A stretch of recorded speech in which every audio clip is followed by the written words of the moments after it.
Halo, selamat pagi semuanya. Bismillahirrahmanirrahim. Assalamualaikum warahmatullahi wabarakatuh. Selamat bertemu kembali dengan saya, yaitu Ahmad Andi Rifan dalam mata kuliah Tourism Planning and Design atau perencanaan dan perancangan pariwisata. Mohon maaf kalau suara saya agak belepotan ya, maklum, apalagi kalau mengisi online seperti ini tanpa ada mahasiswa di depan saya. Baik, saya akan mengampu mata kuliah ini dan kita akan melihat di sini dalam pertemuan pertama ini kita akan melihat gambaran umum mata kuliah TPD atau perencanaan dan perancangan pariwisata. Pertama-tama dimulai dari perkenalan ya. Izinkan saya memperkenalkan diri. Let me introduce myself. Nama saya adalah Ahmad Andi Rifan, bisa dipanggil dengan Andi. Dan apalagi ya, yang lain-lain silahkan dilihat di sini, NDDN dan nomor sertifikasi pendidik. Alamat saya di Jipangan, Bangunjiwo, Kasihan, Bantul.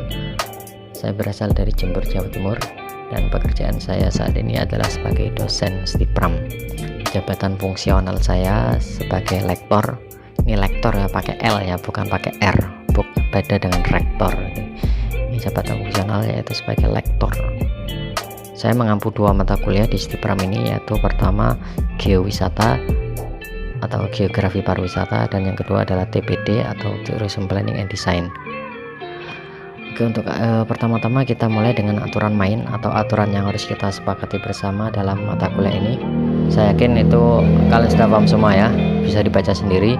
Dan kemudian untuk ini karena kalian sambil bekerja ya, magang sambil kuliah dan kuliah sambil magang sama aja ya.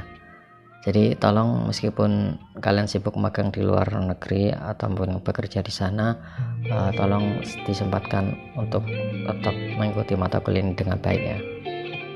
Dan ini saya lewatkan aja. Untuk metode pembelajaran kita ada kuliah biasa, seperti biasanya saya memberikan kuliah di depan kelas atau di depan laptop seperti ini. Kemudian mungkin saya akan juga memutarkan video pembelajaran. Nggak tahu nanti gimana teknisnya, kalau di kelas biasanya saya memutarkan video. Kemudian akan ada presentasi dari kalian, jadi nanti yang ngomong bukan cuma dari saya ya, dalam mata kuliah ini kalian juga akan melakukan presentasi demi presentasi, akan ada beberapa presentasi nantinya. Kemudian kuliah lapangan. Nah, kalau di offline di kampus kita akan bersama-sama ke lapangan, satu kelas di salah satu kawasan wisata di Yogyakarta dan sekitarnya. Tapi nggak tahu nanti kalau di online ini gimana nanti ya, mungkin kalian nyari sendiri kawasan wisata di dekat kalian dan akan ada panduannya nanti apa yang harus dilakukan selama observasi di lapangan itu.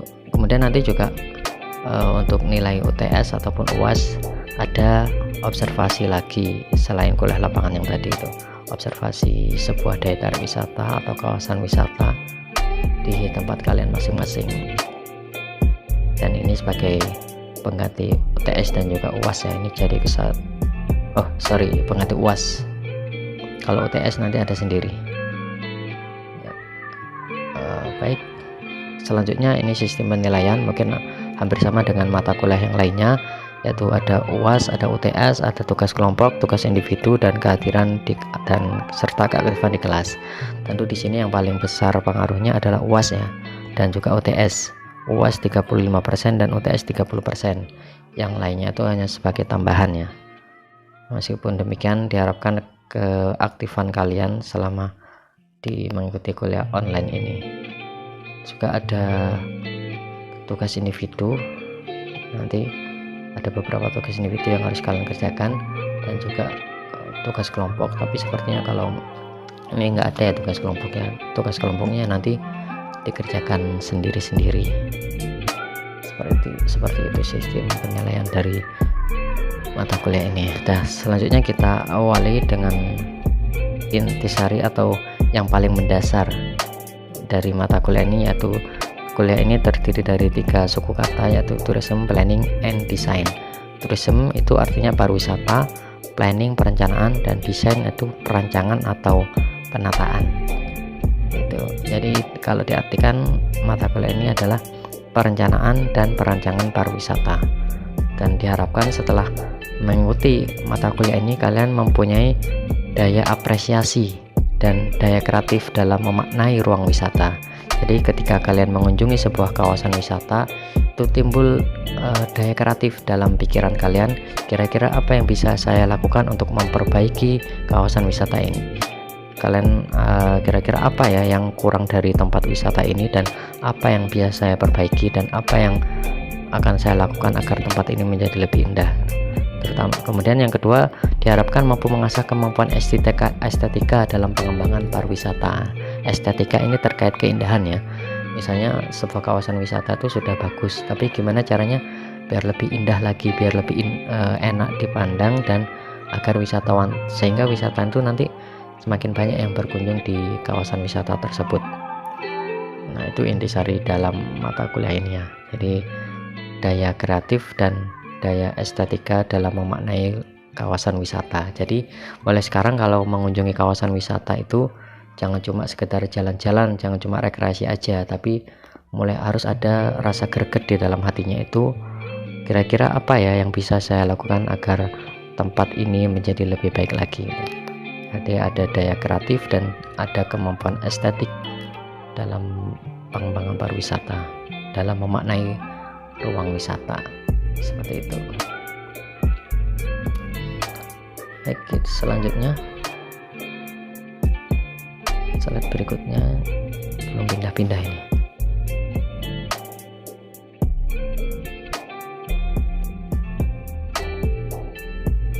Nah, ini salah satu contoh denah kawasan wisata. Denah ini berbeda dengan peta ya. Kalau peta itu lingkupnya lebih luas, bisa satu kabupaten, bisa satu provinsi, bahkan bisa satu negara kalau peta itu. Sedangkan kalau denah atau bahasa Inggrisnya tuh site plan ya, itu lingkupnya satu objek wisata atau satu daya tarik wisata. Nah, misalnya ini saya ambilkan salah satu contoh daya tarik wisata yang bernama Pangkalan Bun Park yang ada di Kalimantan mana ya? Kalimantan Tengah kalau nggak salah ini ya, di dekat Palangkaraya kalau nggak salah itu. Nah, ini Pangkalan Bun ini adalah sebuah taman, dan ini adalah konsep pengembangan dari Pangkalan Bun Park. Maaf ada sedikit gangguan teknis, ini tiba-tiba menghilang slide-nya. Nah, kalau peta itu seperti ini, bedanya denah dengan peta. Kalau peta itu lingkupnya lebih luas ya, bisa sebuah kabupaten, contohnya ini peta wisata Kabupaten Gunung Kidul. Nah, ini kan lingkupnya kabupaten ya, dan dalam peta ini sebuah objek wisata atau daya tarik wisata di sini digambarkan hanya sebuah titik-titik. Misalnya yang pantai itu ya, di sebelah selatan ini adalah pantai, yang titik-titik merah di bagian selatan itu adalah pantai atau objek wisata. Ini objek wisata digambarkan hanya sebagai sebuah titik. Begitu juga hotel, fasilitas kesehatan itu digambarkan dengan simbol atau titik ya. Nah, sedangkan kalau dalam denah daya tarik wisata itu detail sekali gambarannya, seperti yang tadi itu ya.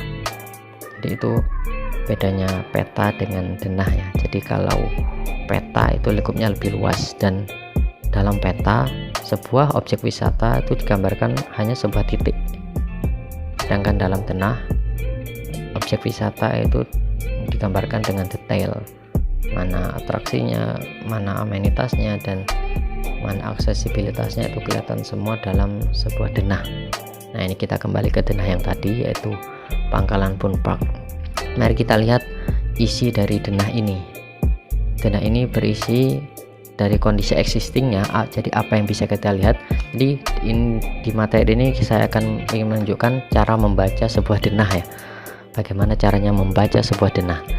Kita baca dari denah ini. Dalam denah ini kita bisa melihat komponen wisata yang ada di Pangkalan Bun Park, mulai dari atraksi, aksesibilitas maupun amenitas. Jadi konsep 3A itu ya.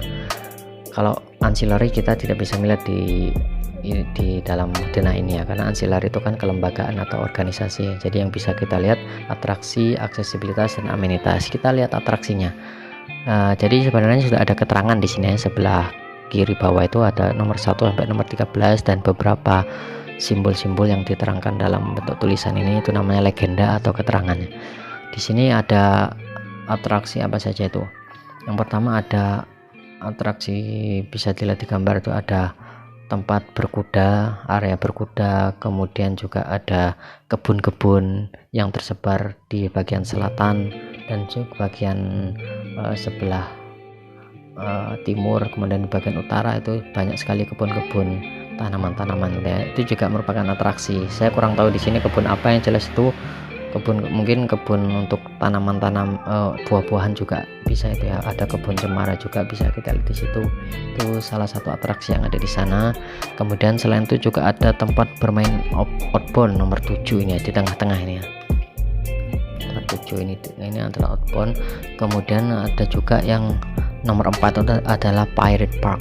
Nah, ini sebuah taman juga ya, taman.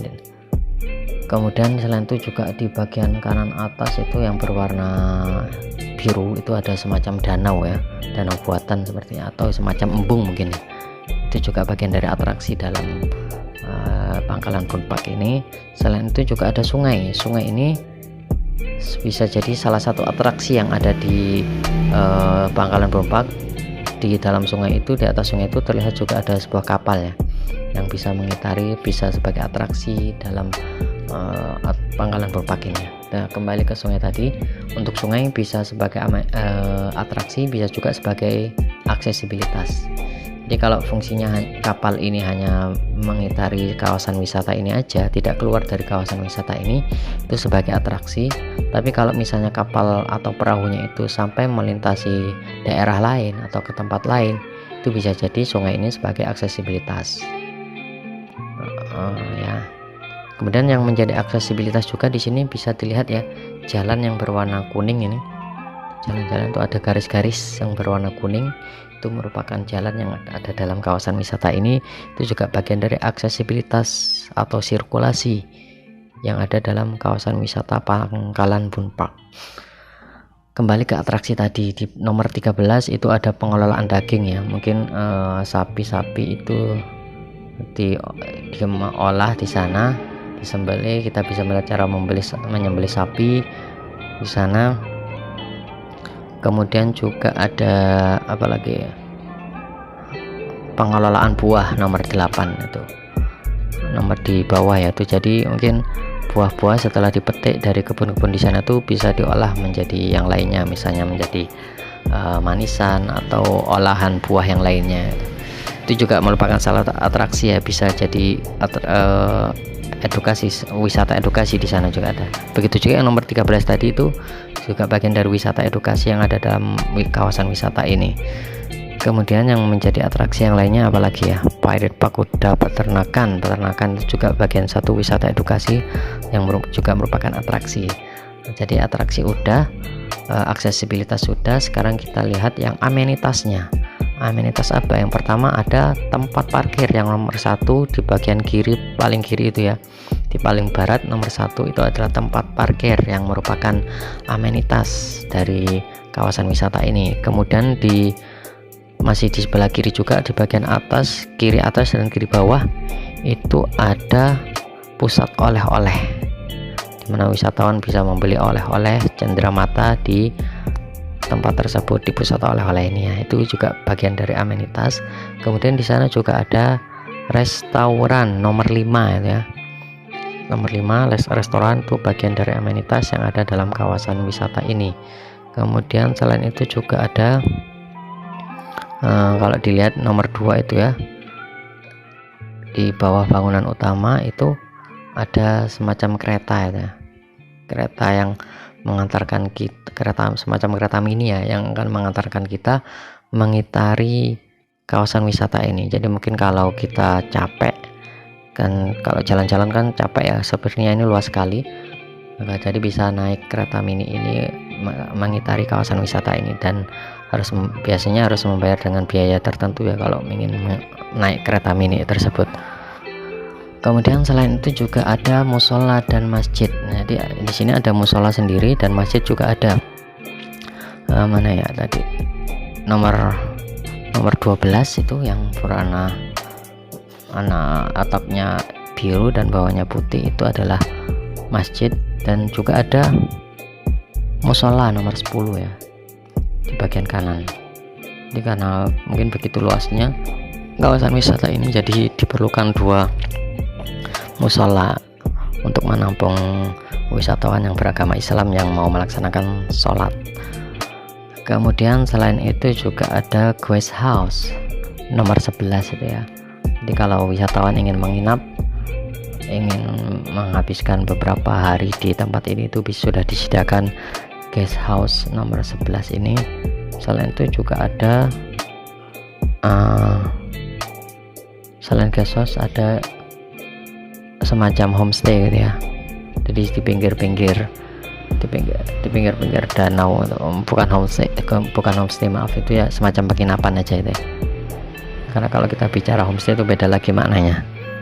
Jadi ada guest house nomor 11 itu, dan juga ada penginapan di pinggir danau itu mungkin biar sensasinya beda gitu. Jadi di pinggir danaunya ada beberapa penginapannya menghadap ke danau.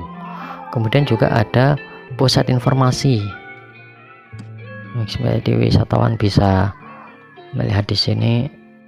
Maaf ya, yang pusat informasi itu yang di bawah nomor 12 tuh ya, yang gedung yang atapnya berwarna biru dan bawahnya putih itu, sedangkan yang masjid tadi yang ada di utara nomor 12 itu. Kemudian di sana juga ada apa lagi ya, yang merupakan amenitas, udah disebutkan semua ya. Pos kesehatan yang ada di tengah-tengah itu. Kemudian juga ada pos penjagaan di sini ada 4 ya, yang ada di masing-masing ujung kanan, ujung kiri atas, kiri bawah, kanan atas, dan kanan bawah. Itu semuanya dikelilingi oleh pos penjagaan ini untuk menjamin keamanan para wisatawan. Karena yang namanya tempat wisata itu selain memberikan rasa nyaman, harus bisa juga memberikan rasa aman. Nah, dengan adanya beberapa pos penjagaan seperti ini, itu diharapkan bisa memberikan rasa keamanan, rasa aman bagi para wisatawan yang berkunjung di tempat wisata ini. Selain itu juga ada ATM dan money changer yang ada di dekat gedung utama itu ya. Ini bagi wisatawan yang ingin mengambil uang, yang uangnya pas-pasan, itu bisa ngambil uang di ATM di sana, pusat ATM. Dan ada juga money changer, mungkin bagi wisatawan mancanegara bisa menukar uangnya di tempat ini juga, itu di ATM dan money changer itu jadi satu kompleks itu ya. Kemudian apalagi kira-kira, nah itu kondisi existingnya ya. Kira-kira apa yang bisa kita kembangkan dalam dari dana ini, dari tempat wisata ini. Yang pertama, coba kita lihat apa yang jadi kekurangan. Ternyata di tempat wisata ini belum ada toilet ya. Kalau teman-teman perhatikan, ternyata di sini belum ada toilet. Nah, kalau di sini belum ada toilet, tentu rencana pengembangan kita yang pertama adalah menyediakan toilet, karena itu kebutuhan utama bagi wisatawan ya. Salah satu kebutuhan wisatawan maksud saya. Jadi itu yang harus disediakan. Nah, mungkin nggak tahu ini apakah memang benar-benar tidak ada, atau mungkin yang membuat dana ini lupa menuliskan atau menggambarkan. Yang jelas dalam dana ini tidak ada toilet. Kemudian selain itu juga itu dari segi amenitas ya. Kemudian kalau rencana pengembangan dari sisi atraksinya, itu bisa dikembangkan beberapa tempat outbound lagi di tempat ini, karena masih ada beberapa tempat yang luas ya, itu bisa dimanfaatkan outbound. Dan saya kira kalau outboundnya itu diletakkan di nomor 7, itu saya kira itu sudah hampir penuh ya dengan beberapa peralatan. Kalau tempat outbound yang masih kosong tuh bisa di bawah peternakan, di bawah nomor 13 itu. Saya kira di situ bisa ditambahkan outbound juga di situ. Itu dari segi atraksinya. Kemudian atraksi yang lain bisa diadakan atraksi petik buah ya. Mungkin dari kebun-kebun yang ada ini di sini ditanami beberapa buah seperti apel atau mungkin asala atau tanaman lain yang kira-kira cocok ditanam di sana. Kemudian wisatawan yang datang itu bisa memetik langsung buah dari pohonnya. Itu saya kira itu menarik bagi wisatawan. Kemudian selain itu juga dari segi atraksi bisa ditambahkan apa lagi? Naik perahu sudah ada ya di sini. Kemudian berkuda juga sudah ada. Yang belum ada ini apa atraksinya kira-kira? Nah, menurut teman-teman sendiri apa ini? Ini yang menjadi PR bagi teman-teman ya. Kira-kira apa yang bisa ditambahkan? Itu rencana pengembangan. Nah, jadi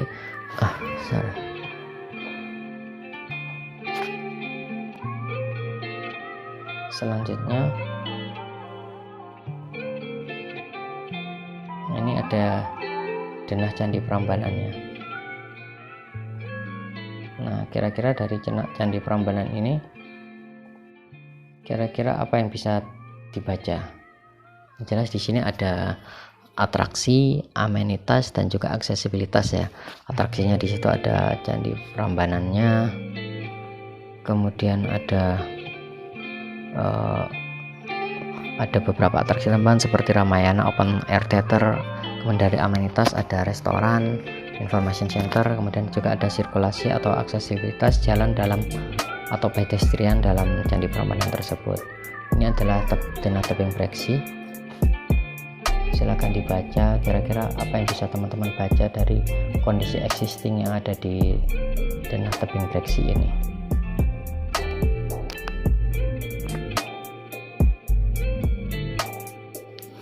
Kemudian ini tugas teman-teman nanti membaca denah ya. Nah, ini kembali lagi ke Candi Prambanan. Ini diharapkan setelah mengikuti kuliah ini teman-teman bisa menggambar denah sendiri. Tidak harus denahnya bagus ya, bisa denah yang sederhana seperti ini. Jadi hanya garis-garis, kemudian kotak-kotak, lingkaran-lingkaran, gitu aja, itu sudah ada berupa denah, asalkan memang benar-benar mewakili dari objek wisata yang teman-teman teliti. Selanjutnya ini adalah kemampuan yang diharapkan setelah mengikuti mata kuliah ini. Jadi silakan dipahami, silakan dibaca sendiri kemampuan yang diharapkan setelah mengikuti mata kuliah ini. Intinya sih seperti yang saya sebutkan tadi, yaitu memiliki daya kreatif dalam memaknai ruang wisata, kemudian memiliki daya estetika dalam mengembangkan pariwisata. Itu dua inti yang diharapkan teman-teman miliki setelah mengikuti mata kuliah ini. Selebihnya bisa dibaca sendiri di sini.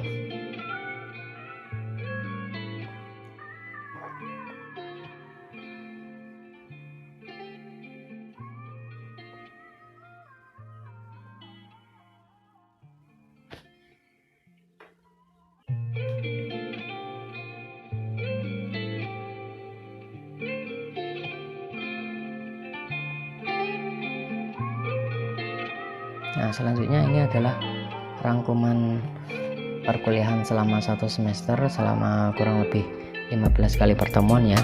Jadi pertemuan pertama ini adalah gambaran umum mata kuliah Tourism Planning and Design. Kemudian minggu depan kita ada diskusi perencanaan dan perancangan daya tarik wisata.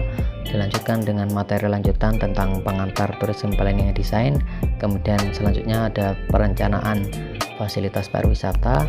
Kemudian pada pertemuan kelima kita ada praktek lapangan perencanaan fasilitas pariwisata. Jadi kita akan mengunjungi salah satu kawasan wisata yang ada di Yogyakarta bersama-sama, dan teman-teman akan mengobservasi atau mengamati fasilitas pariwisata yang ada di kawasan tersebut. Itu secara umum ini beberapa materi yang akan kita pelajari dalam mata kuliah ini. Setidaknya ada sekitar 5 materi kalau tidak salah ya. Yang pertama adalah materi pengantar perencanaan pariwisata. Di sini kita akan belajar apa itu pengertian rencana dan perencanaan, cakupan perencanaan pariwisata itu apa saja, tujuan perencanaan pariwisata itu apa, dan bagaimana prinsip-prinsip dalam melakukan perencanaan pariwisata. Itu yang akan kita pelajari dalam materi 1. Kemudian selanjutnya untuk materi yang kedua, kita akan belajar perencanaan fasilitas pariwisata. Kita akan belajar memahami apa itu fasilitas umum dan apa itu fasilitas pariwisata. Ini ada 2 ya, di amenitas itu dibagi 2, ada fasilitas umum, ada fasilitas pariwisata. Kita akan melihat apa saja perbedaannya nanti. Kemudian materi ketiga kita akan belajar tentang perencanaan destinasi pariwisata. Kita akan memahami perbedaan antara destinasi, kawasan wisata, dan daya tarik wisata. Ini jangan sampai tidak paham ya perbedaan ketiga istilah ini 3 hal yang berbeda. Jangan sampai salah istilah di antara tiga hal ini. Kemudian materi keempat kita akan belajar perencanaan daya tarik wisata. Kalau tadi destinasi, sekarang ini perencanaan daya tarik wisata. Ini daya tarik wisata itu merupakan bagian dari destinasi. Kita akan mengenal kembali apa itu atraksi, aksesibilitas, dan juga amenitas, dan kita akan mencoba mengembangkan pariwisata atau daya tarik wisata yang kita teliti.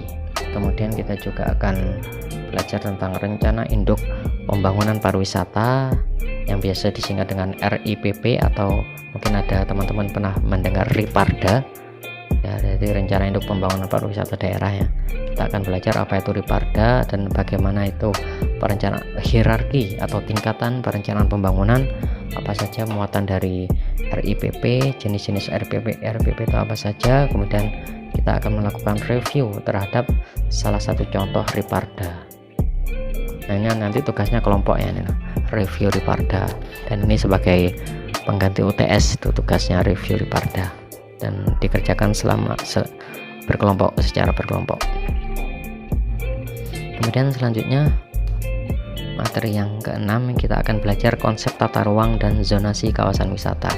Jadi kita akan memahami apa itu konsep penataan ruang, dan kita akan memahami itu zonasi, zona pemanfaatan ruang wisata ya. Dan dalam materi ini nanti ada tugas kelompok, dan diharapkan teman-teman bisa membuat denah sendiri dalam materi ini. Dan ini tugas pertama dari mata kuliah ini. Wah, ini pertemuan pertama tapi langsung ada tugas ya. Jadi silakan teman-teman, tugasnya mencari denah salah satu kawasan wisata atau objek wisata atau daya tarik wisata di tempat teman-teman magang, misalnya mungkin di Malaysia atau mungkin di tempat lain, atau mungkin ada yang magang di Jepang ya. Nah, ambil satu kawasan di sana dan cari denahnya ya. Tugasnya adalah mencari denah ya, denah yang ada di sana itu. Kemudian jelaskan denah tersebut, jelaskan kondisi existing yang ada dalam denah tersebut, meliputi apa saja atraksinya. Jadi dalam denahnya itu harus terlihat dengan jelas atraksinya, amenitasnya, dan aksesibilitas dari tempat wisata tersebut dalam denah tersebut ya. Kemudian selain menjelaskan itu, teman-teman harus memiliki gagasan singkat atau rencana pengembangan pariwisata dari tempat wisata tersebut. Jadi simpelnya tugasnya ya, hanya mencari denah, kemudian menjelaskan atraksi, amenitas, dan fasilitas, dan apa rencana pengembangan dari teman-teman untuk kawasan wisata tersebut. Nah, ini langsung dikerjakan dalam PPT atau PowerPoint ya. Jadi denahnya nanti langsung dimasukkan dalam PowerPoint dan ditambahkan sedikit penjelasan seperti kondisi existing dan rencana pengembangan. Itu saya kira 2 slide cukup ya. Yang penting nggak perlu banyak-banyak tulisan, yang jelas teman-teman harus bisa menjelaskan dari denah tersebut, dan dari denah tersebut apa kira-kira yang bisa direncanakan atau yang bisa dikembangkan dari denah tersebut. Dan ini nanti langsung dibuat video ya, dibuat video presentasi. Jadi nanti minggu depan bagi teman-teman yang online tidak ada pertemuan minggu kedua ini. Minggu kedua pertemuannya diganti dengan tugas membuat video ini, video presentasi dari denah ini. Jadi setelah teman-teman buat denah dan dibuat video presentasi ya, bisa melalui Zoom meeting sendiri.